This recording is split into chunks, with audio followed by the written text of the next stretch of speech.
Now back to our lead story tonight, the conviction of 9 men for being part of a child exploitation ring who used young girls for sex. All but one of the men was from Pakistan. The 9th was from Afghanistan. Right-wing groups have claimed it illustrates the exploitation of young white girls by Asian men. For tonight's special report, our correspondent Darshana Soni has been investigating the evidence to support that claim that the crime is racially based and talking to those involved in investigating it. I was 12. The men were in their late 20s. They obviously made her feel quite special. I think she was in love with them. I was in a relationship with one. Then he would start asking me to have sex with his brothers, his friends. The main gift, I suppose, would be just picking her up and taking her out. They target the most vulnerable, teenagers, often young girls, befriended by older men who go on to abuse, rape and exploit them. In the last 10 years, there's been a huge increase in on-street grooming, as it's known, especially in the North and in the Midlands.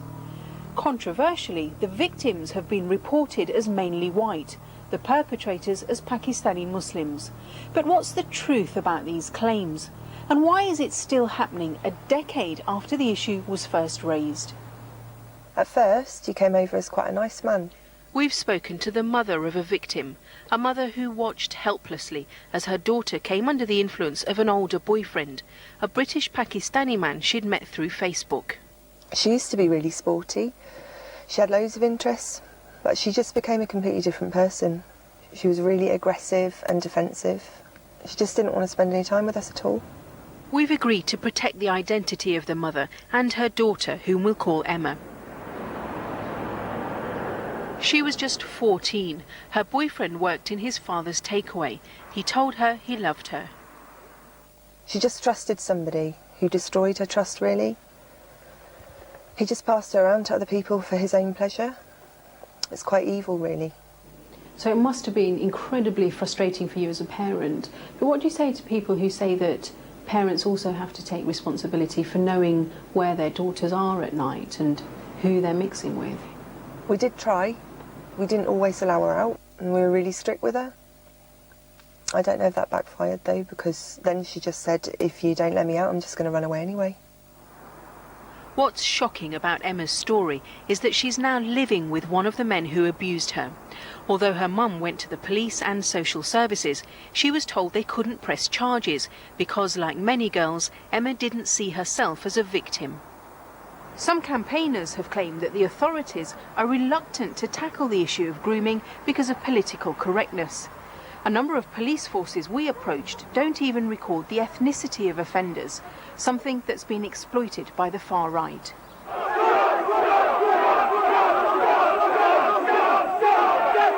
It is a Muslim issue because it's religiously justified as long as it's other people's children and not their own.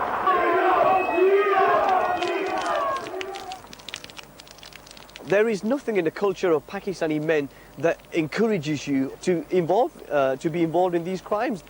Mohammed Shafiq is a campaigner who believes sensitivities around race have meant that the authorities and the community have been reluctant to deal with the issue.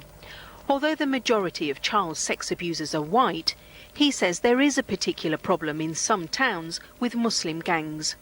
Is the Muslim community in denial about this issue?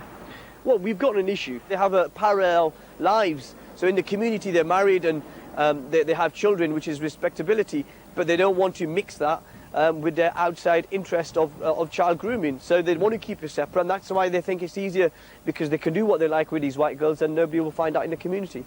Recent high-profile convictions have involved mainly Pakistani gangs, but does this prove that they're more likely to commit on-street grooming than others? The quality of available data is extremely poor. According to one recent study, of 940 individuals whose ethnicity was recorded, 38% were white and 26% Asian.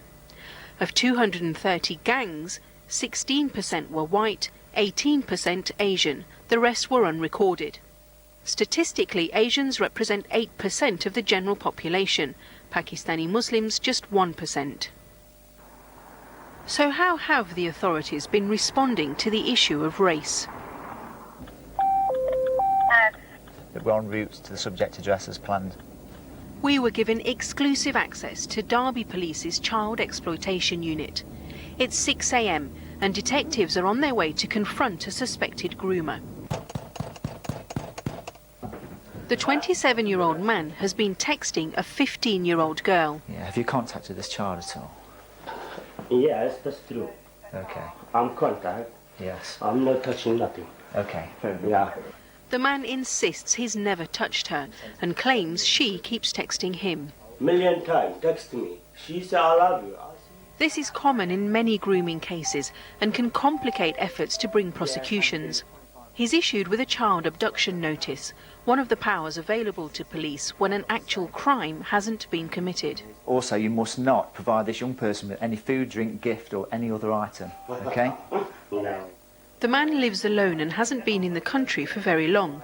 The police often have to deal with cultural differences around the age of consent. Are the police too politically correct or too worried about offending the Muslim community to investigate street grooming properly? I wouldn't say that is the case. It may require some negotiations or speaking to community leaders. Sometimes that is the way forward. But overall, it will never stop a police investigation. The force insists that speaking to community leaders before making arrests isn't the same as being afraid to investigate. Detectives say they learnt lessons following Operation Retriever in 2000. This footage shows members of a British Pakistani gang picking up young, mainly white girls. A subsequent review criticised care agencies for missing opportunities to protect the girls. Victims are often from vulnerable backgrounds with chaotic lifestyles.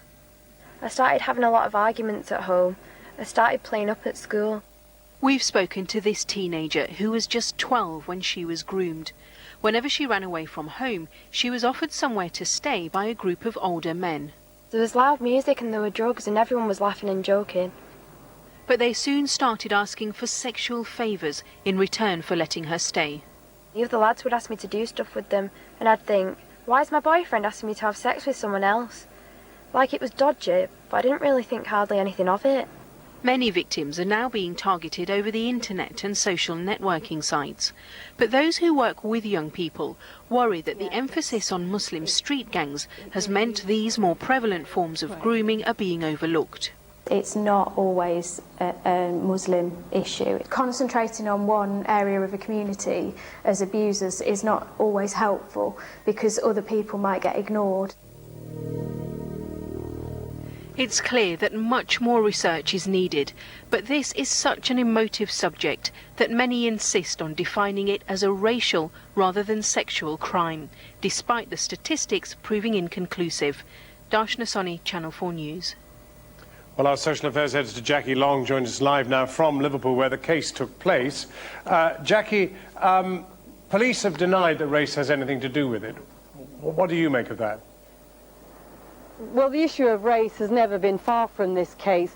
We've had demonstrators from the far right outside the court on occasions, and inside the court, one of the defendants was ejected by the judge because of his outburst claiming that the entire trial was racist because the jury were all white. But today the police have come out, the CPS, representatives of the Muslim community in Rochdale where the offences took place, to state categorically that these crimes have got nothing to do with race, they have nothing to do with religion, and they have everything to do with vulnerable girls being sexually exploited. Well, now, this is not the first case of its kind that we've come across, obviously. Is there a real strategy for dealing with it? Well, one of the reasons this crime is so difficult to tackle is because of the really grimly effective way that grooming works. As we've heard, many of these girls allow these men to go on abusing them because they believe mistakenly that they're in love with them, that they're men of their boyfriends. And grooming creates a sort of perverse story around what's happening, that the girls are giving sex in exchange for something else, as if they're somehow complicit in what's going on.